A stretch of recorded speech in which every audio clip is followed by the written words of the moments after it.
Hello everyone, ये part 8 है class 12 chapter 3 की मैट्रिसेस के लिए।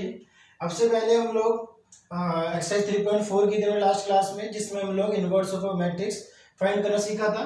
और अब तक हम लगभग अपने सारे कॉन्सेप्ट कर चुके हैं कि हमारे पास मैट्रिसेस क्या है, उसके टाइप्स क्या है, मैट्रिसेस का एडिशन, सब्ट्रैक्शन और मल्टीप्लिकेशन किस तरीके से हो सकता है, सिमेट्रिक मैट्रिसेस कौन सी है, ट्रांसपोज क्या है, स्क्यू सिमेट्रिक क्या है, और उसके बाद लास्ट में हमारी इनवर्टिबल मैट्रिसेस क्या है, ये सब हम लोग कर चुके हैं। आज हम लोग कोशिश करेंगे कि मिसलेनियस एक्सरसाइज पूरी कंप्लीट कर लें।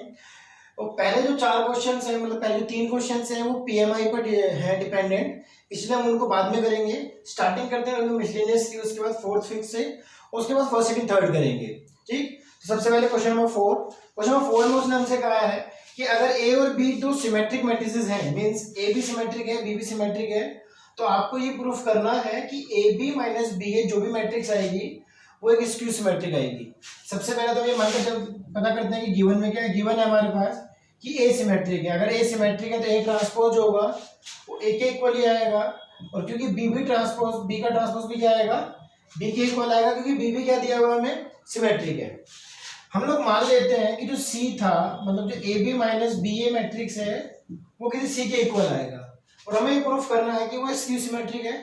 तो मैं क्या करूँगा, अगर मैं सी ट्रांसपोज करता हूँ, अगर वो माइनस सी के इक्वल आता है तो स्क्यू सिमेट्रिक है। तो हम लोग ट्रांसपोज करेंगे तो C transpose equal to A B minus B A का ट्रांसपोज, और हमें पता है कि ए माइनस, हम लोग जानते हैं कि अगर एक्स माइनस वाई का ट्रांसपोज करेंगे तो वो आ जाएगा X transpose minus Y transpose. तो यहाँ पर हो जाएगा ए बी का ट्रांसपोज माइनस बी ए का ट्रांसपोज, और हमने मल्टीप्लाई वाला ट्रांसपोज भी पढ़ा था कि ऑर्डर रिवर्स हो जाएगा, तो ये हो जाएगा B transpose A transpose minus A transpose B transpose. हमें पता है कि जो ए बी का ट्रांसपोज होता है वो किसके इक्वल होता है, बी ट्रांसपोज ए ट्रांसपोज के इक्वल है।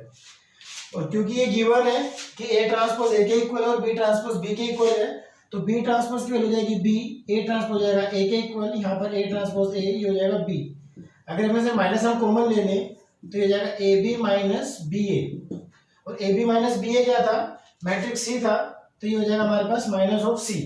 तो हम लोग कह सकते हैं कि सी ट्रांसपोज हमारा किसके इक्वल आया है, माइनस सी के, इसीलिए ए बी माइनस बी ए क्या है हमारे पास, स्क्यू सिमेट्रिक है। ठीक, सिमिलरली हमारा क्वेश्चन नंबर 5 है, उसमें बस 2 केस बनेंगे। उसने कहा है कि अगर हमें ये शो करना है कि बी ट्रांसपोज इंटू ए इंटू बी जो मैट्रिक्स है वो सिमेट्रिक होगी या स्क्यू सिमेट्रिक होगी, वो डिपेंड करेगा ए सिमेट्रिक है या स्क्यू सिमेट्रिक है। कहने का मतलब ये है कि अगर ए सिमेट्रिक है तो B transpose A B symmetric होगा, और अगर ए स्क्यू सिमेट्रिक है तो बी ट्रांसपोज ए बी हमारे पास स्क्यू सिमेट्रिक होगा। तो केस 1 मान लेते हैं हम। पहले केस में हमने माना कि ए सिमेट्रिक है। ए सिमेट्रिक है का मतलब क्या हुआ, दिस इंप्लाइज ए का ट्रांसपोज होगा ए के इक्वल होगा। हम लोग फिर से मान लेते हैं कि ये सी के इक्वल है। अभी सिमेट्रिक है स्क्यू सिमेट्रिक है वो डिपेंड करेगा इसका ट्रांसपोज करके पता करने पर। सी का जो ट्रांसपोज होगा वो हो जाएगा हमारे पास बी ट्रांसपोज ए बी का ट्रांसपोज। मैं इसको ए मान लेता हूँ, इस पूरे को बी मान लेता हूँ, तो रूल के हिसाब से इसका ऑर्डर रिवर्स हो जाएगा। ये हो जाएगा मेरे पास ए बी का ट्रांसपोज और ये जाएगा बी ट्रांसपोज का ट्रांसपोज। हमें पता है कि अगर मैं ए बी का ट्रांसपोज करता हूँ तो वो बी ट्रांसपोज ए ट्रांसपोज के इक्वल आता है। नेक्स्ट टाइम में यहाँ पर फिर से प्रोडक्ट वाला ट्रांसपोज का रूल लगेगा, तो ऑर्डर फिर से रिवर्स हो जाएंगे। ये हो जाएगा बी ट्रांसपोज ए ट्रांसपोज, और हमें पता है कि किसी भी मैट्रिक्स के ट्रांसपोज का ट्रांसपोज क्या होता है, वापस वही मैट्रिक्स होती है। बी ट्रांसपोज का ट्रांसपोज क्या होता है, जी आ जाएगा। हम लोगों को पता है कि ए ट्रांसपोज किसके इक्वल है, ए के इक्वल है, क्योंकि ए सिमेट्रिक था, तो ये हो जाएगा बी ट्रांसपोज ए बी, और ये मैट्रिक्स क्या थी, खुद सी था, तो जो सी का ट्रांसपोज है वो किसके इक्वल आ गया, सी के इक्वल आ गया। तो कह सकते हैं कि बी ट्रांसपोज ए बी क्या है, सिमेट्रिक है, अगर ए हमारा सिमेट्रिक था। तो केस 2 देखते हैं। Case 2, if A is skew symmetric. A skew symmetric का मतलब क्या हुआ, this implies A transpose minus of A के इक्वल है। हम मान लेते हैं फिर से कि जो सी है वो किसके इक्वल था, बी ट्रांसपोज ए के, तो सी का ट्रांसपोज क्या हो जाएगा, बी ट्रांसपोज ए बी, ये बी ये ए, तो ऑर्डर रिवर्स हो जाएगा, तो ये हो जाएगा ए बी का ट्रांसपोज बी ट्रांसपोज का ट्रांसपोज। हमें पता है यहाँ पे फिक्स प्रोडक्ट रूल लगेगा, तो इनका ऑर्डर रिवर्स हो जाएगा, ये हो जाएगा बी ट्रांसपोज ए ट्रांसपोज, और किसी मैट्रिक्स के ट्रांसपोज का ट्रांसपोज वापस वही मैट्रिक्स आ जाएगी। और अभी हमने पढ़ा कि बाय इक्वेशन 2, इसे इक्वेशन 1 मान लेते हैं। तो यहाँ पर हमने किसकी मदद से, बाय इक्वेशन 1 की हेल्प से किया था, और यहाँ हम कर रहे हैं इसको बाय इक्वेशन 2। तो ये हो जाएगा B transpose A B with minus sign, क्योंकि A transpose minus of A के इक्वल है, बाय इक्वेशन 2। ये पूरा किसके इक्वल आ जाएगा, सी के इक्वल, तो ये जाएगा माइनस ऑफ सी। तो सी ट्रांसपोज किसके इक्वल आ गया, इंप्लाइज का साइन नहीं लगेगा, केवल इक्वल लगेगा, इस सब जगह पर इक्वल का साइन आएगा। तो सी ट्रांसपोज किसके इक्वल है, माइनस सी के। तो हम कह सकते हैं कि matrix B transpose A into B हमारे पास स्क्यू सिमेट्रिक होगी अगर ए हमारा स्क्यू सिमेट्रिक था। अब हमने पहले क्वेश्चन पर आते हैं, क्वेश्चन नंबर 1 2 3 पर, इसको नोट कीजिए।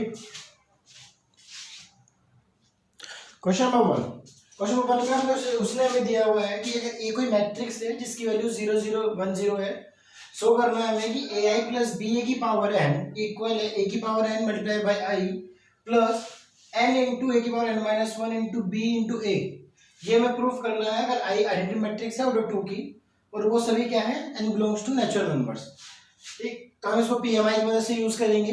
पीएमआई के स्टेप्स हमें पता है क्लास 11 से। सबसे पहले हम लोग इसे 1 के लिए प्रूफ करके देखेंगे कि क्या गिवन कंडीशन 1 के लिए सेटिस्फाइड कर भी रही है कि नहीं है, और फिर उसके बाद हम लोग लेट करेंगे कि वो किसी के लिए, मतलब वो किसी k प्लस 1 के लिए ट्रू है when ever it is true for k। ध्यान रहे k के लिए ट्रू है कि नहीं है, ये कंडीशन हम लोग सिर्फ इसलिए प्रूफ करते हैं ताकि हम लोग k प्लस 1 वाले को प्रूफ कर पाए, और k प्लस 1 वाला जब जब प्रूफ हो रहा है k की वजह से, इसीलिए एज पर पीएमआई वो हर एक नंबर के लिए ट्रू होगा। तो हमने 1 को पुट किया, पुट n इक्वल्स टू 1, तो p1 हो गया हमारे पास सेटिस्फाइड कर गया कि A I plus B A is equals to A I plus B A. उसके बाद हमने n equals to k put किया, A I plus B A की power k is equals to A की power k I plus k into A की power k minus 1 into B A. हमने ये माना कि pk की जो भी स्टेटमेंट है वो ट्रू है। अब हमें क्या करना, now we have to prove pk plus 1 is true. हमें प्रूफ करना है कि pk प्लस 1 ट्रू है जब जब pk ट्रू है, क्योंकि pk को हमने ट्रू मान लिया है। अगर pk ट्रू है और इस वजह से k प्लस 1 ट्रू है, सपोज करो k के लिए ट्रू है, हमने माना कि 2 स्टेटमेंट ट्रू है, उसके वजह से 3 वाली ट्रू हो जाती है। 3 ट्रू है 2 की वजह से, तो 2 ऑटोमेटिकली ट्रू हो गई क्योंकि 2 को तो हमने माना था ट्रू है, और 3 उसके वजह से ट्रू हो गई, तो मतलब 2 और 3 दोनों ट्रू है। अगर मैं नेक्स्ट स्टेप पे करूं, मैं 3 को ट्रू मान लेता हूं, उसकी वजह से 4 अगर ट्रू हो जाता है, तो सिमिलरली 3 ट्रूथ माना था और 4 ट्रू हो गया, तो हम लोग कह सकते हैं कि वो हर एक नेचुरल नंबर के लिए ट्रू हो जाएगा। ये इसकी मदद से हमें ये लेकर आना है। अभी कैसे आएगा ये देखते हैं।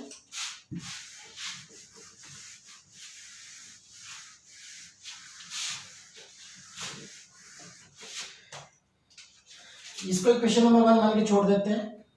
ये हमारे पास था ए आई प्लस बी ए की पावर k प्लस 1, इसको मैं लिख सकता हूं ए आई प्लस बी ए की power k multiply by A I plus B ए।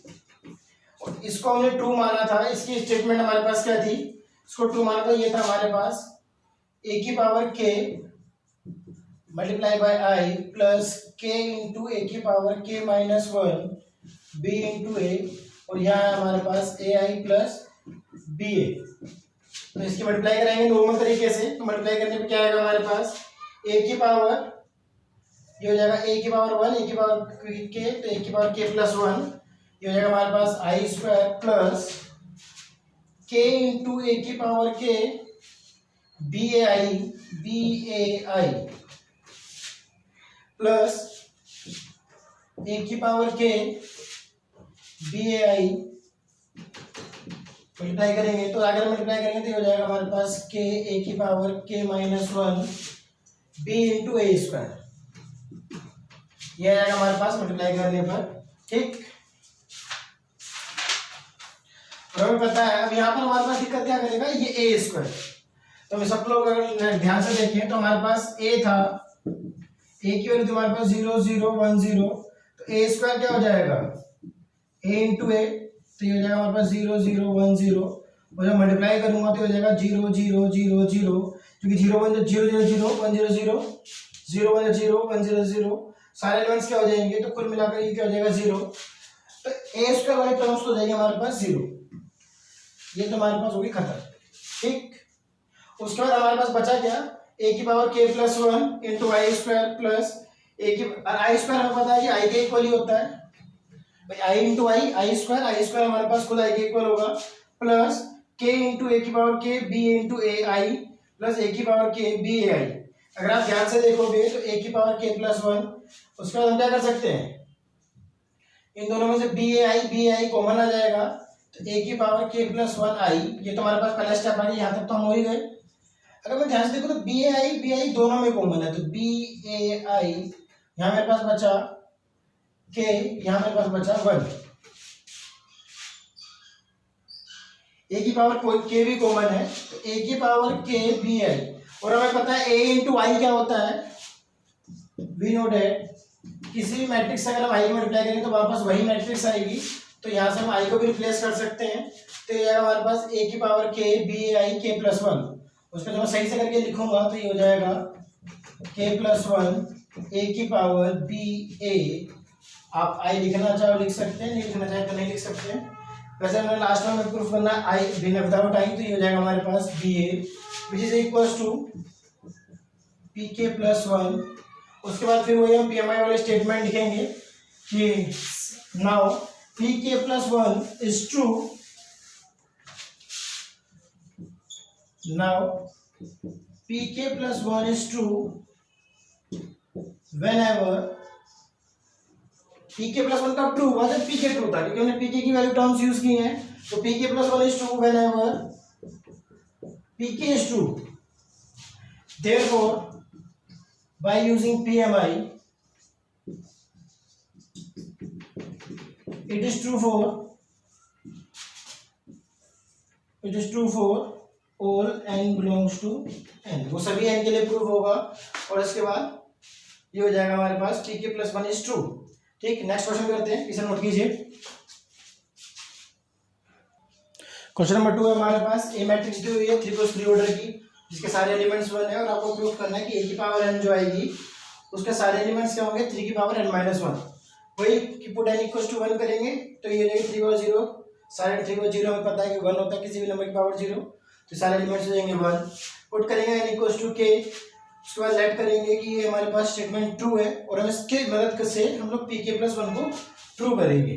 तो पुट क्या करना है, हमें pk प्लस 1 पुट करना है, तो हम लोग पुट करते हैं put n equals to k plus 1, तो ये हो जाएगा हमारे पास a की पावर k प्लस 1, तो लाना क्या हमें 3 की पावर k प्लस 1 प्लस 1, अगर मैं यहाँ पे k प्लस 1 पुट करूँ तो माइनस 1, तो k हो जाएगा, तो हमें लाना है 3 की पावर k लाना है, ये हमें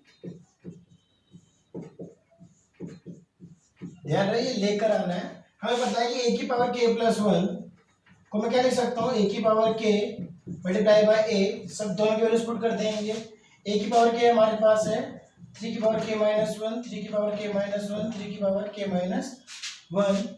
सिमिलरली ये हो जाएगा 3 k minus 1, k minus 1, k minus 1, 3 की पावर k माइनस 1, 3 की पावर k माइनस 1, 3 की पावर k माइनस 1। और हमारे पास a की पावर 1 क्या था, a की पावर 1 था हमारे पास 1 इंटू 1 था, a तो हमें दिया हुआ था 1 1 1। इसको मल्टीप्लाई कराएंगे प्रोडक्ट रूल के हिसाब से, प्रोडक्ट रूल के हिसाब से मल्टीप्लाई करेंगे तो कितना आंसर आ जाएगा, फर्स्ट रो की मल्टीप्लाई फर्स्ट कॉलम से होगी, 3 की पावर k माइनस 1 प्लस 3 की पावर k माइनस 1 प्लस 3 की पावर k माइनस 1। एक बार लिख रहे हैं कुछ इस तरीके से लिखा जाएगा, क्योंकि सारे एलिमेंट सेम है तो सब जगह एक ही चीजें आएंगी। अब ध्यान से देखो तो 3 की पावर k माइनस 1 3 बार ऐड हो रहा है, तो मैं कहीं ना कहीं इसको इस तरीके से लिख सकता हूँ 3 इंटू 3 की पावर k माइनस 1, भाई एक बार दो बार तीन बार, तो 3 बार ही तो ऐड हो रहा है, तो सारे एलिमेंट्स हमारे पास क्या हो जाएंगे 3 इंटू 3 की पावर k माइनस 1, 3 इंटू 3 की पावर k माइनस 1, 3 इंटू 3 की पावर k माइनस 1, यहाँ पर भी हो जाएगा 3 इंटू 3 की power k minus 1, 3 into k minus 1, 3 into 3 की पावर k माइनस 1, 3 इंटू 3 की पावर k माइनस 1। रूल्स के हिसाब से इसको भी लिख लेते हैं सही करके, तो ये भी हो जाएगा हमारे पास 3 इंटू 3 की पावर k माइनस 1। इसमें चेंज कर लेते हैं, हमें पता है कि एक्सपोनेंट के हिसाब से ये पावर 1 है, ये k माइनस 1 तो पावर साइड हो जाएंगी, तो सभी जगह पर क्या हो जाएगा हमारे पास 3 की power k minus 1 plus 1 that is 3 की power k।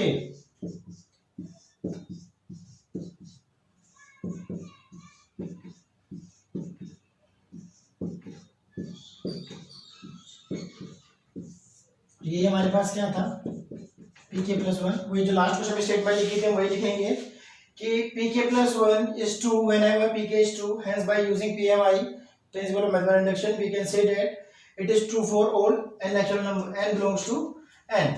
Question number third भी इसी तरीके से फोर्थ में कर चुके हैं, तो इसके बाद हम करते हैं क्वेश्चन नंबर 6, इसे नोट डाउन कीजिए। क्वेश्चन नंबर 6, देखो जो चीजें हमारे पास जो मेरे को पता है कि आप लोग कर लेंगे वो मैं पहले से लिख लिया है ताकि हमारा टाइम बच सके, उसमें जो चीज समझाने की वहां पर हम लोग थोड़ा रुक के चलेंगे। क्वेश्चन नंबर 6 में उसने हमसे कहा कि एक्स वाई जेड की वैल्यू बताइए, अगर मैट्रिक्स ये है और वो सेटिस्फाइड कर रही है इस कंडीशन को, मींस ए ट्रांसपोज ए के इक्वल है, ए ट्रांसपोज इनटू ए आई के इक्वल है, तो हमने ट्रांसपोज निकाला और आई हमारे पास हमने कहा था कि इस ऑर्डर की बाकी मैट्रिसेस हैं, तो मल्टीप्लाई करनी है तो उसी ऑर्डर की मैट्रिक्स बनकर आएगी, तो ये 3 ऑर्डर की होगी। ए ट्रांसपोज इनटू ए करेंगे दोनों को मल्टीप्लाई करेंगे तो क्या आएगा, ये हो जाएगा 0 into 0 x into x into x that is 0 plus x square plus x square plus x square, ये हो जाएगा। उसके बाद जाएगा हमारे पास 0 प्लस ये हो जाएगा 0 टू 0, तो ये हो जाएगा एक्स वाई और माइनस का एक्स वाई। उसके बाद ये हो जाएगा 0 into Z 0, X into minus का Z minus X Z plus X Z, ठीक। उसके बाद हमारे पास वैल्यूज क्या हो जाएंगी 0 प्लस एक्स वाई माइनस का एक्स वाई, तो हो जाएगा 4y square plus Y square plus Y square.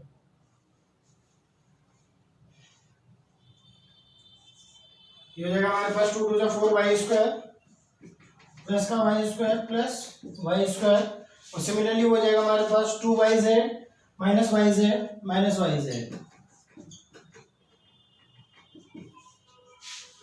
ठीक। ये हो जाएगा 0 माइनस का एक्स जेड प्लस का X Z, 0 minus X Z plus X Z, ठीक। उसके बाद ये हो जाएगा हमारे पास z इंटू 2yz, तो हो जाएगा 2yz minus Y Z plus का वाई जेड, सॉरी माइनस का वाई जेड हो जाएगा, और लास्ट में हो जाएगा हमारे पास Z square plus Z square plus Z square, ठीक। और ये किसके इक्वल है, आई के इक्वल है। सबसे पहले तो सोल्व करते हैं कितना आंसर आता है। आंसर आएगा हमारे पास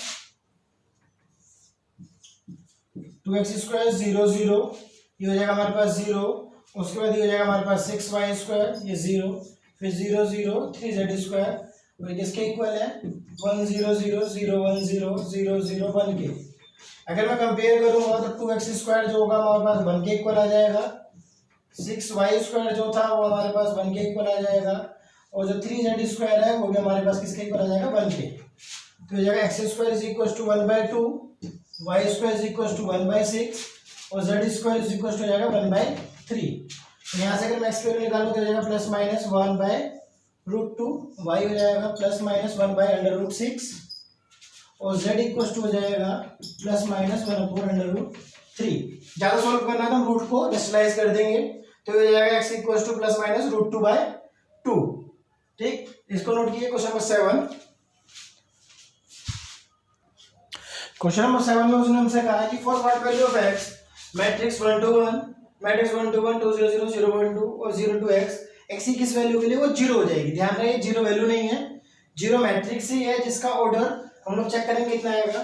ध्यान रहे ये मैट्रिक्स किसकी है हमारे पास, ये 1 क्रॉस 3 ऑर्डर की है, ये 3 क्रॉस 3 ऑर्डर की है, और ये हमारे पास 3 क्रॉस 1 ऑर्डर की है। हमें पता था कि अगर इसका रो और इसका कॉलम होगा तो ये 1 क्रॉस 3 की निकल कर आएगी, और उसके बाद 1 क्रॉस 3 से ये 1 क्रॉस, और उसके बाद जो नया ऑर्डर आएगा वो आ जाएगा 1 क्रॉस 3 का। लास्ट मैट्रिक्स हमारे पास है 3 क्रॉस 1 की, 3 क्रॉस 1 की। जब इनसे मल्टीप्लाई करेंगे तो लास्ट में जो एलिमेंट आएगा 1 क्रॉस 1 का आएगा, जो सिंगल वैल्यू होगी, उसी का यूज करके हम सबसे पहले मल्टीप्लाई करेंगे। तो मल्टीप्लाई करूंगा मेरे पास आंसर्स क्या आएंगे, पहले मैं इन दो को जब मल्टीप्लाई करूंगा तो मेरे पास आंसर आ जाएगा 1 + 1, पहली रो की पहले कॉलम से करूंगा तो ये हो जाएगा 1 + 4 + 1। दूसरा एलिमेंट हो जाएगा मेरे पास 2 + 0 + 0, फिर हो जाएगा मेरे पास 0 + 2 + 2, और ये मेरे पास अभी ऐसे रहेगा 0 2 और x, ऐड करूँ तो हो जाएगा 6, ये हो जाएगा 2, ये हो जाएगा 4, और ये था मेरे पास 0 2 और x। इधर ये हमें लेकर आना है, मल्टीप्लाई करेंगे तो हो जाएगा 6 0 0, 2 2 4 और 4 इंटू एक्स 4x, तो हो जाएगा 0। सॉरी ये तो सोल्व करना है, नहीं वो 0 के इक्वल है तो 0 के इक्वल ही चलेगा, तो ये हो जाएगा 4x इक्वल्स टू हमारे पास हो जाएगा -4, तो x की वैल्यू हो जाएगी हमारे पास -1। तो हम कह सकते हैं x की वैल्यू -1 के लिए इसका आंसर कितना आ जाएगा, और इसके मैट्रिक्स को सेटिस्फाइड करेगा। ठीक, इसको नोट कीजिए। क्वेश्चन नंबर 8 करते हैं फिर। क्वेश्चन नंबर 8 में उसने हमें ए मैट्रिक्स दी है जो टू टू ऑर्डर की है, और प्रूफ करने के लिए कह रहा है कि a square minus 5a plus 7i जो है हमारे पास वो जीरो मैट्रिक्स के इक्वल है। सबसे पहले हमने a स्क्वायर फाइंड आउट किया, कैसे a इंटू ए मल्टीप्लाई करेंगे तो आ जाएगा 8 माइनस 5 5 और 3, 5a निकाला, उसके बाद a मैट्रिक्स को 5 से मल्टीप्लाई किया, हर एक एलिमेंट मल्टीप्लाई होगा, फिर 7i निकाला, क्योंकि सारी मैट्रिक्स ऑर्डर 2 की हैं तो जो हमारा आइडेंटिटी मैट्रिक्स आएगी वो भी ऑर्डर 2 की आएगी। ऐड करके देखते हैं इन सभी को, इक्वेशन पुट करके देखते हैं 0 आ रहा है कि नहीं आ रहा है। हमारे पास क्या क्या है, ए स्क्वायर की वैल्यू हमारे पास है 8 माइनस 5 प्लस 5 और 3, माइनस का 5 है हमारे पास 15 माइनस 5 और 10, और उसके बाद 7i, तो 7 0 0 7, ये वैल्यूज हमारे पास है। इन्हें ऐड करते हैं, देखते हैं 0 आ रहा है कि नहीं आ रहा हमारे पास। ये हो जाएगा हमारे पास 8 माइनस 15 प्लस 7, यहाँ तो जाएगा हमारे पास 5 माइनस 5 प्लस 0, माइनस 5 प्लस 0, और ये जाएगा हमारे पास 3 minus 10 plus 7, 8 plus 7 15 minus 0 15 0, 5 minus 5 0, plus 5 minus 5 हो जाएगा 0, और 3 प्लस 7 10 10 माइनस 10 हो जाएगा 0, तो किसके इक्वल आ गया, 0 के इक्वल, तो hence prove. Question number 9 question number 7 की जैसा वो आप लोग ट्राई करेंगे, हम लोग करेंगे नेक्स्ट क्वेश्चन। क्वेश्चन नंबर 10, इसे नोट डाउन कीजिए। क्वेश्चन नंबर 10 में थोड़ा समझने का क्वेश्चन है। क्वेश्चन नंबर 10 में कौन से कह रहा है कि दो मार्केट है जिसमें 3 प्रोडक्ट्स बन रहे हैं, पहला प्रोडक्ट x, फिर y, फिर z।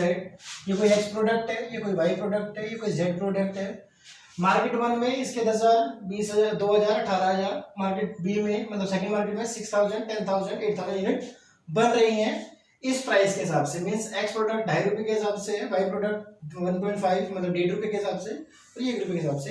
तो आपको रिवेन्यू बताना है कि प्रोडक्ट 1 में मतलब प्रोडक्ट एक्स वाई जेड का टोटल रिवेन्यू क्या है मार्केट 1 में, और प्रोडक्ट एक्स वाई जेड का टोटल रिवेन्यू क्या है प्रोडक्ट मार्केट 2 में। तो हम लोग पता करेंगे ये मैट्रिक्स हमारे पास कैसी थी, 2x3 की मैट्रिक्स थी, और ये मैट्रिक्स कैसी है हमारे पास 3x1।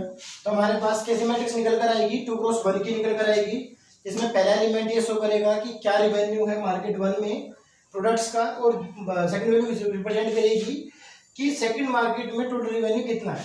हम लोग जब उसको सॉल्व करेंगे तो कितना आएगा हमारे पास आंसर, ये हो जाएगा 10,000 मल्टीप्लाई बाय 2.5, तो ये होगा 25,000, ठीक, प्लस 3,000 प्लस ये हो जाएगा हमारे पास 18,000। उसके बाद जब मैं इसे ऐड करूंगा तो 6 + 12 + 3 15,000, उसका डबल का हाफ करना है।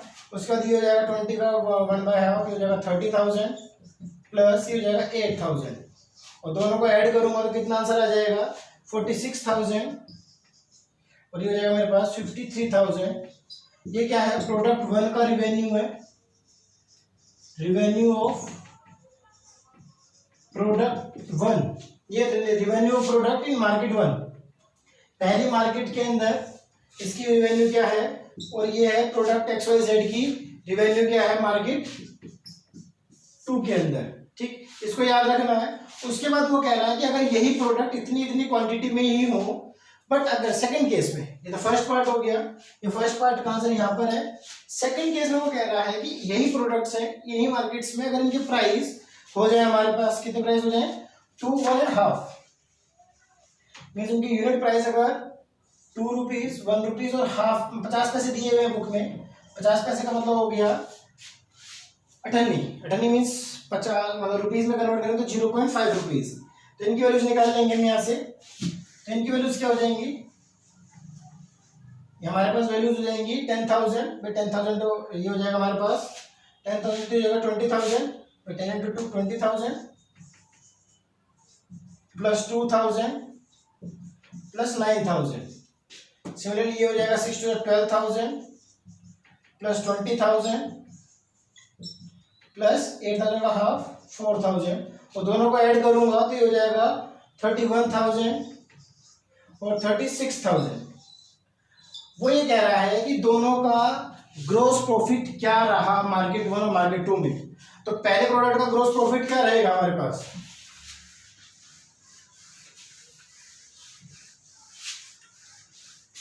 तो ग्रोस प्रॉफिट क्या हो जाएगा, ग्रोस प्रॉफिट इन मार्केट 1 पहले कितना था हमारे पास, पहले आया था हमारे पास 46,000, बाद में आया 31,000, तो जाएगा हमारे पास 15,000 का ग्रोस प्रॉफिट हुआ है टोटल, यहाँ लिखेंगे रुपीज। ठीक, ग्रोस प्रॉफिट इन मार्केट 2 पहले था हमारे पास 53,000 शायद 53, हाँ 53,000, बाद में हमारे पास है 36,000, माइनस करूंगा तो ये हो जाएगा रुपीज 17,000। तो ये हुआ हमारे पास टोटल ग्रोस प्रॉफिट। ठीक, इसके बाद हम लास्ट क्वेश्चन करते हैं आज का अपना, ट्राई करते हैं, मतलब अभी देखते हैं कितने क्वेश्चन है। क्वेश्चन 11, उसके बाद कितने, 2 क्वेश्चन और बचे हुए, 2 नहीं है 4-5 क्वेश्चन है। तो क्वेश्चन 11 देखते हैं, इसके बाद इसे नोट कीजिए। क्वेश्चन नंबर 11 में उसने एक्स मैट्रिक्स दी हुई है, मल्टीप्लाई करवा के उसका रिजल्टेंट आ रहा है। हमें एक्स मैट्रिक्स ऊपर सपोज करना है कैसी मैट्रिक्स आएगी, हमें पता है जिससे मल्टीप्लाई हो रहा है वो 2x3 की मैट्रिक्स है और रिजल्टेंट भी हमारे पास क्या आ रहा है 2x3 आ रहा है। तो 2x3 है तो सीधी सी बात है एक्स मैट्रिक्स का जो कॉलम होगा वो तो 2 ही होगा क्योंकि मल्टीप्लाई तभी पॉसिबल है, और क्योंकि रिजल्टेंट 2 है तो हमें पता है कि रिजल्टेंट में जो रो होगा वो इस मैट्रिक्स के रो के इक्वल होगा। तो जो हमारे पास एक्स मैट्रिक्स है वो 2x2 की होगी, हमने लेट कर लिया, लेट करने में तो उसे मल्टीप्लाई कराया, तो मल्टीप्लाई करने के बाद आया हमारे पास a+4b 2a+b 5b 3a+6b। Similarly इस तरीके से हमें पता 2 मैट्रिक्स इक्वल तभी हो सकते हैं जब उसके कॉरस्पॉन्डिंग एलिमेंट्स इक्वल हो। तुमने कंपेयर करा दिया 2a+4a, अगर मैं इसको 2 से मल्टीप्लाई कर दूं इस वाली मैट्रिक्स को तो ये हो जाएगा मेरे पास 2a+4b = -7, और ये था मेरे पास, इसे यहाँ पुट कर देते हैं 2a+4b = -7। सब्ट्रैक्ट करने पर ये कट जाएगा, 5b में से जाएगा b तो 4b आ जाएगा, और 8 माइनस तो ये जाएगा हमारे पास -1। तो b अगर -1 है तो उसको मैं यहाँ पुट कर देता हूँ, तो ये जाएगा मेरे पास 3a+6 × -1 = -9, तो ये जाएगा -6, उधर जाएगा तो प्लस का हो जाएगा, तो ये हो जाएगा हमारे पास 3a = -9 + 6, तो 3a हो जाएगा -3 और 3a, तो a की वैल्यू आ गई हमारे पास -1, तो a आ गया हमारे पास -1, b आ गया हमारे पास 3b 5b, ये हो जाएगा हमारे पास 2a+, सॉरी गलती हो गई, 2a+ ये हो जाएगा 4b हो जाएगा हमारे पास 8b के मल्टीप्लाई करने के बाद, और 7 2 हो जाएगा हमारे पास 14, तो ये हो जाएगा हमारे पास 2a + 8b = -14, तो ये माइनस माइनस ये हो जाएगा प्लस, ये कैंसिल आउट, 5b - 8b हो जाएगा -3b, और ये जाएगा हमारे पास +6, तो b की वैल्यू हो जाएगी -2, b की वैल्यू का -2 आएगी, तो यहाँ पे भी चेंजेस आएंगे, b हमारे पास हो जाएगा -2, तो ये हो जाएगा -12, उधर जाके प्लस का हो जाएगा, तो ये जाएगा 3a = -9 + 12 डेट इज +3, तो a की वैल्यू हो जाएगी हमारे पास 1। अगर हम c और d वालों को कंपेयर करेंगे तो ये हो जाएगा हमारे पास, 2 को कंपेयर करने से काम चल जाएगा, c + 4d हो जाएगा हमारे पास 2 एंड 2c + 5d हो जाएगा हमारे पास 4 के इक्वल। इसे अगर 2 से मल्टीप्लाई कर दूंगा, मल्टीप्लाई बाय 2, तो जाएगा 2c + 8d = 4, यहाँ पुट कर देंगे 2c + 8d = 4, माइनस करूंगा तो कैंसिल आउट, 5d - 8d हो जाएगा -3d = 0, तो d की वैल्यू कितने जाएगी यहाँ से 0। अगर d 0 है तो d को यहाँ पुट करते हैं, पुट d = 0, तो 2c = जाएगा 4, दिस इंप्लाइज c = 2।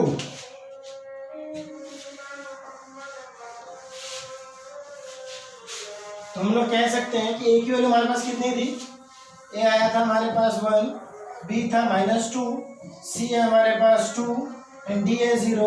तो एक्स मैट्रिक्स क्या थी हमारे पास, एक्स थी ए बी सी डी, तो ये हो जाएगा हमारे पास ए -2 2 एंड 0, तो ये हो जाएगा एक्स मैट्रिक्स का आंसर।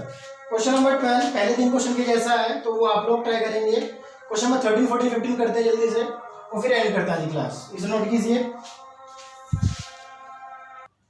क्वेश्चन नंबर 13, इसमें हमें दिया हुआ है ए की वैल्यू, ए मैट्रिक्स दी हुई है alpha beta gamma and minus alpha, इस तरीके का है कि ए स्क्वायर इक्वल्स टू आई। ये आपकी बुक में एमसीक्यू के तौर पर है, बट मैं इधर पूरा सॉल्व कर रहा हूँ। उसने कहा कि अगर ए स्क्वायर आई के इक्वल है तो उनमें से कौन सा, उसने 4 ऑप्शंस दिए हैं तो कौन सा सही है, तो हम लोग ट्राई करते हैं, उसके बाद देखते हैं कौन सा सही आएगा। A square it means A into A, multiply कराऊंगा तो हो जाएगा alpha square plus beta gamma, alpha beta minus alpha beta, alpha gamma minus alpha gamma और beta gamma plus alpha square. Alpha gamma से अल्फा गामा गया, alpha beta से alpha beta गया, तो ये दो 0 0। और उसने कहा है कि ए स्क्वायर जो है आई के इक्वल है, तो मैंने इसे कंपेयर कराया आई के इक्वल। कंपेयर करने पर कि कोरस्पॉन्डिंग एलिमेंट्स इक्वल होते हैं, ये तो यहाँ से देखोगे आप दोनों चीजें इक्वल हैं, तो किसी को भी कंपेयर करा सकता हूँ मैं। Alpha square plus beta gamma किसके इक्वल आ गया, 1 के, और यहाँ से भी करता तो alpha square plus beta gamma किसके इक्वल आता, 1 के इक्वल आता। साइड चेंज की तो ये हो गया 1 minus alpha square plus beta minus beta gamma, और ये हमें सी ऑप्शन के लिए करेक्ट दिखाई दिया था। क्वेश्चन 14 में उसने पूछा कि कोई मैट्रिक्स ए सिमेट्रिक और स्क्यू सिमेट्रिक अगर दोनों है तो कब हो सकती है, मतलब कोई भी ऐसी मैट्रिक जो सिमेट्रिक भी हो स्क्यू सिमेट्रिक भी हो, ऐसी कौन सी मैट्रिक्स हो सकती है। तो केवल और केवल ऐसी जीरो मैट्रिक्स हो सकती हैं जो स्क्यू सिमेट्रिक भी हो और सिमेट्रिक भी हो, अदरवाइज कोई भी मैट्रिक्स एक साथ सिमेट्रिक एंड स्क्यू सिमेट्रिक दोनों नहीं हो सकते। केवल जीरो ही मैट्रिक्स ऐसी है जो सिमेट्रिक मैट्रिक्स भी हो सकती है, स्क्यू सिमेट्रिक मैट्रिक्स भी हो सकती है। और लास्ट क्वेश्चन आपके पास सोल्व करना है, ए स्क्वायर ए के इक्वल दिया हुआ है और आई प्लस ए की पावर 3 माइनस 7 है। वहां पर बस आपको इतना याद रखना है कि ए आई और आई ए इक्वल होता है, जब आप उसे सोल्व करेंगे तो आंसर आएगा सी ऑप्शन के इक्वल, दैट इज आई। ठीक, तो इसी के साथ हमारे पास मिसलेनियस एक्सरसाइज हमारी खत्म होती है। आज चैप्टर नंबर 3 एंड हो रहा है। नेक्स्ट क्लास में या नेक्स्ट पार्ट में हम लोग कुछ चैप्टर नंबर 4 स्टार्ट करेंगे, जो इसी के साथ कंटिन्यूएशन में है। Chapter number 4 that is determinant. ठीक, इसमें अगर कोई डाउट है तो कोई मुझे पर्सनली पूछ सकते हो आप लोग, अदरवाइज ये चैप्टर आज इसी के साथ एंड होता है। Thank you.